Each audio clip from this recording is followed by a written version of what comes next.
Morning. कैसे हैं आप लोग? Welcome back to my channel. तो मैं आ गई हूँ अपनी मम्मी के घर पर।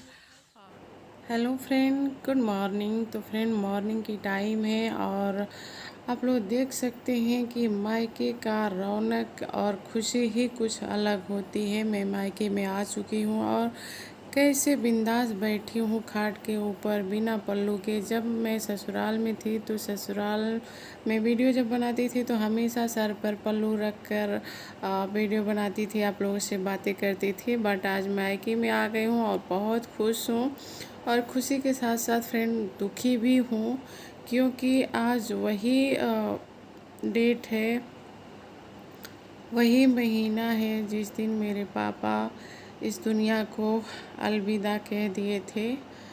तो फ्रेंड, मॉर्निंग का 10 बज रहा था और 5 नवंबर था। आज ही के दिन मेरे पापा हम सबको छोड़ के हमेशा के लिए चले गए। तो उनकी बहुत याद आ रही थी, क्योंकि वही घर है, वही द्वार है, वही नीम के नीचे मेरे पापा ख़त्म हुए 10 बजे। लेकिन जब उस समय गोवर्धन पूजा का दिन था, पिछले साल गोवर्धन पूजा का दिन था, लेकिन तारीख और महीना यही था, सेम था, 5 नवंबर था और दिन शुक्रवार था। लेकिन इस बार दिवाली और गोवर्धन पूजा पहले ही ख़त्म हो गया। और फ्रेंड, मैं आपको बता दूं कि जब मैं आती थी ना, तो मेरे पापा इसी खाट पर बैठकर, इसी नीम के नीचे बैठकर मेरा इंतज़ार किया करते थे। बट कल आई तो मेरा इंतज़ार करने वाला कोई नहीं था नीम के नीचे, पर मम्मी इसी खाट पर लेटी हुई थी।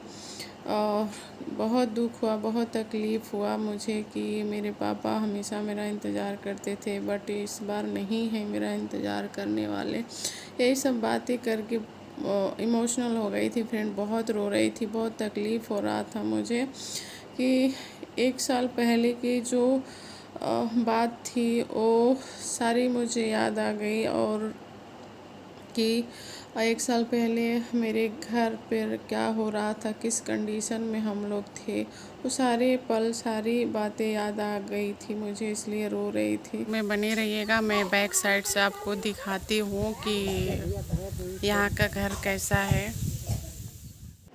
वीडियो को फुल वॉच कीजिएगा फ्रेंड। इस वीडियो में आपको जानने और सुनने और देखने को बहुत कुछ मिलेगा। तो फ्रेंड, मैं अपने मायके का घर दिखाना चाहती हूँ और ये नया वाला घर है। पुराना वाला घर का वीडियो भी मैं डालूँगी। तो जहाँ से मैं खड़ी हूँ वहाँ से इस घर का मतलब स्टार्ट होता है और इस साइड मेरे छोटे वाले भाई का घर है, इस साइड बड़े वाले का। 2 मेरे भाई हैं, दोनों अलग हो चुके हैं। तो इन लोगों का बाथरूम है और भैंस का घर है। दोनों अपने अपने साइड बना चुके हैं और आगे थोड़ा सा खेत है, मतलब साग सब्जी बोए हैं ये लोग। तो फ्रेंड, अपने मतलब भाइयों के घर के साथ साथ मैं अपनी बड़ी माँ और काकी माँ का भी घर में दिखाऊंगी, शेयर करूंगी। तो ब्लॉग में बनी रहिएगा। वीडियो अच्छी लगेगी तो वीडियो को लाइक शेयर सब्सक्राइब करना। चैनल पर न्यू रहेंगे तो सब्सक्राइब करके बेल आइकन को प्रेस कर दीजिएगा। तो इस तरह से यहाँ का घर है, मेरे मायके का, मेरे भाइयों का घर है। तो फ्रेंड, घर बन चुका है लेकिन प्लास्टर नहीं हुआ है। इस तरह से घर है, आप लोग बताइएगा कमेंट सेक्शन में। और जिस घर में मैं पली बड़ी, जिस घर से मेरी शादी हुई, उस घर की भी वीडियो मैं डालूँगी। और आप लोग देख सकते हैं कि दोनों तरफ से गलियारा है और एंट्री है यहाँ से, और दोनों साइड मतलब दरवाजे हैं, मतलब आगे साइड भी पीछे साइड दोनों, इस घर का दोनों तरफ का एंट्री है आने जाने का। और ये छत के ऊपर सीढ़ी जाती है और यहाँ से स्टार्ट होता है पीछे का घर, पीछे का रूम, जो कि मेरे पापा अपने हाथों से बनवाए थे। जब उनकी उम्र थी, उनके अंदर ताकत, बॉडी में जान था, मतलब अच्छे खासे थे, तभी बनवाए थे। 2 रूम बनवाए थे, एक बरामदा बनवाए थे। तो फ्रेंड, मैं आप लोगों को बता दूं कि मेरे मम्मी मेरे पापा अपने बनाए हुए ही घर में वो लोग रहते थे। मतलब पापा तो रहते थे पर अभी मम्मी रहती हैं। और ये वही चौकी है जिस पे मेरे पापा सोते थे, ये वही बिस्तर है। फ्रेंड, उनका क्या क्या हम फेंके। कहते हैं लोग ना कि जो मर जाते हैं, जो आदमी इस दुनिया को छोड़कर चला जाता है, उनका सब कुछ फेंक दिया जाता है। पर मेरा ये मानना है कि उनका तो बनाया हुआ सब कुछ है, तो क्या हम सब कुछ फेंक दें? ऐसा तो नहीं होता है ना। लेकिन अभी क्या कह सकते हैं। खैर, ये चौकी है, इसी के ऊपर मेरे पापा हमेशा सोते थे।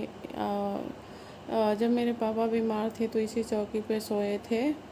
और मैं ये जो खाट पड़ी है यहाँ पे सोती थी। जब मेरे पापा की तबीयत ख़राब थी तो मैं मुंबई से गांव चली गई थी, तो यहीं पे सोती थी रात भर। उनको उठ उठ कर उनकी देखभाल करती थी, उनको दवा पिलाती थी, पानी पिलाती थी, उनसे बातें करती थी अपने गोद में बिठाकर। क्योंकि मेरे पापा को पैरालाइज हो गया था, तो एकदम बच्चों के जैसे हो गए थे, उनका दिमाग नहीं काम कर रहा था। तो मैं उनको गोद में लेकर उनसे बातें करती थी। और आज मेरे पापा हमेशा के लिए हम सबको छोड़कर चले गए हैं। बहुत याद आती है। और एक बाप के जाने का गम सबसे ज़्यादा उसके बेटी को और उसके पत्नी को होती है, क्योंकि वो लोग सबसे उनके दिल के करीब होते हैं, इसके लिए उनको ज़्यादा तकलीफ़ होती है।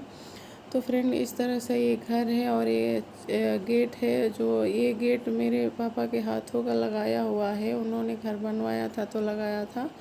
और सामने 3 पेड़ हैं, एक नीम का, एक जामुन का और एक अमरूद का।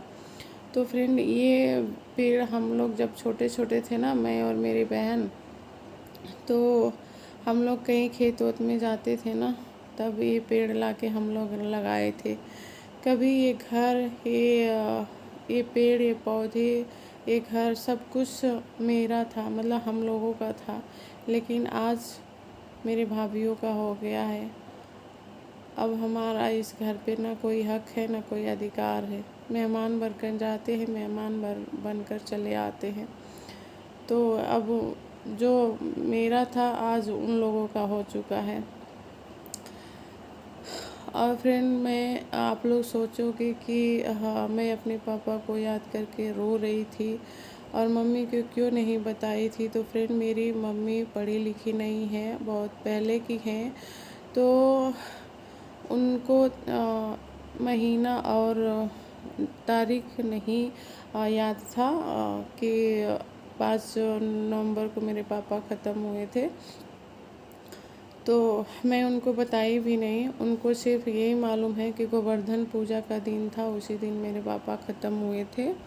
उनको ये नहीं मालूम था कि 5 नवंबर को ख़त्म हुए थे।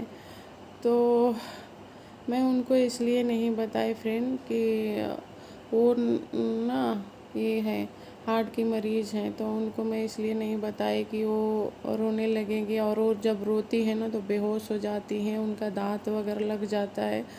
तो मैं उनको रोते हुए नहीं देख सकती, और बीमार होते हुए तो बिल्कुल नहीं देख सकती। क्योंकि कोई भी बेटी अपनी माँ को जानबूझकर तो तकलीफ़ नहीं देगी। आप लोग मेरी जगह होते तो आप लोग क्या करते, कमेंट सेक्शन में ज़रूर बताइएगा। और मैं आ गई हूँ अभी टेरेस पे, और टेरेस पे भी सब दिखा रही हूँ आप लोगों को, और दिखा भी रही हूँ, लेकिन रो भी बहुत रही हूँ। इसलिए मैंने वीडियो को म्यूट कर दी कि आज क्यों मुझे इतनी तकलीफ़ हो रही है। इसके लिए मैं, मतलब वीडियो, मोबाइल तो मैं इधर उधर घुमा रही थी, लेकिन मैं ज़्यादा रो रही थी, मुझे तकलीफ़ बहुत हो रही थी, वो मैं बयान नहीं कर सकती हूँ। आज इस वीडियो को बहुत दिनों के बाद मैं वॉइस ओवर कर रही हूँ, क्योंकि 2 दिन से मेरी वीडियो नहीं जा रही थी। तो मैं सोची कि आज वॉइस ओवर करके इस वीडियो को कल डाल दूँ। तो इस तरह से फ्रेंड, ये ऊपर का नज़ारा है, और दोनों भाइयों का आधा आधा छत है। तो फ्रेंड मैं जब रो रही थी ना, वीडियो बनाते हुए जब मैं रो रही थी, तो मेरी मम्मी मुझे देख ली थी और वीडियो में भी आ गई थी, बट मैंने वो सीन कट कर दी, क्योंकि अभी मैं उनको वीडियो में लाना भी नहीं चाहती हूँ।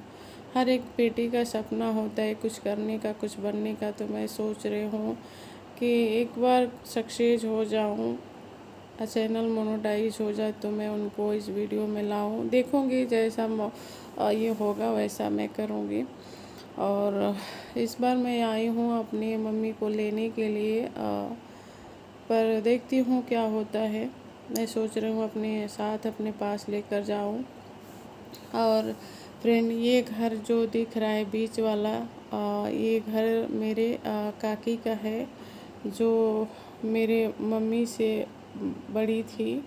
और ये उसके बाजू में वो बड़ा वाला घर दिख रहा है, ये मेरी बड़ी माँ का घर है, जो कि मेरी बड़ी माँ और बड़े पापा भी अब इस दुनिया में नहीं है, और मेरे काका भी इस दुनिया में नहीं है, मेरे पापा भी इस दुनिया में नहीं है, लेकिन काकी हैं अभी। और ये उन्हीं का परिवार है। वो उनकी बहू है जो मुंबई से आई है छठ पूजा के लिए। इसी तरह मायके में मेरे तीनों परिवार का घर है। फ्रेंड, कमेंट सेक्शन में ज़रूर बताइएगा आप लोग। और वापस मैं टेरेस पर आ गई हूँ और बहुत रो रही थी, और मम्मी से छुप कर रो रही थी, क्योंकि मैं उनको रोते हुए नहीं देख सकती, और ना ही तो मैं उनको बताना चाहती थी कि आज मैं क्यों रो रही हूँ, किस लिए रो रही हूँ। इसके लिए मैं टेरेस पे आकर आप लोगों से बातें भी कर रही हूँ और रो भी रही हूँ। और बहुत तकलीफ़ हो रहा था कि आज के दिन 1 साल पहले मेरे घर पे क्या हो रहा था, किस हाल में हम लोग थे, किस तकलीफ़ से हम लोग गुज़र रहे थे। और देखते देखते 1 साल का दिन निकल गया। और मैं यही कहना चाहूँगी फ्रेंड कि जिसके माँ बाप हैं वो अपनी माँ बाप की इज़्ज़त करे, रिस्पेक्ट करे। माँ बाप के बिना मतलब मायका में कुछ भी नहीं है, मायके में कुछ भी नहीं है, ना दुनिया में कुछ है। जिसके भाई और भाभियाँ अगर लायक निकल गई, उनकी तो किस्मत खुल जाती है, और जिनके नालायक निकल जाते हैं उनकी किस्मत फूट जाती है। तो फ्रेंड, यही सब बात है। अगर ब्लॉग में कुछ थोड़ा भी आप लोगों को अच्छा लगे तो वीडियो को लाइक शेयर सब्सक्राइब करना। चैनल पर न्यू रहेंगे तो सब्सक्राइब करके बेल आइकन को प्रेस कर दीजिएगा। Thank you so much for watching. और आज वीडियो एंड करने के बाद मुझे बहुत रोना है, बहुत तकलीफ़ हो रही है। रोने के बाद ही मैं माँ के पास जाऊँगी, और लेकिन माँ को तो पता नहीं होने दूँगी कि आज मैं क्यों रो रही हूँ, किस लिए रो रही हूँ। Thank you, bye, good night.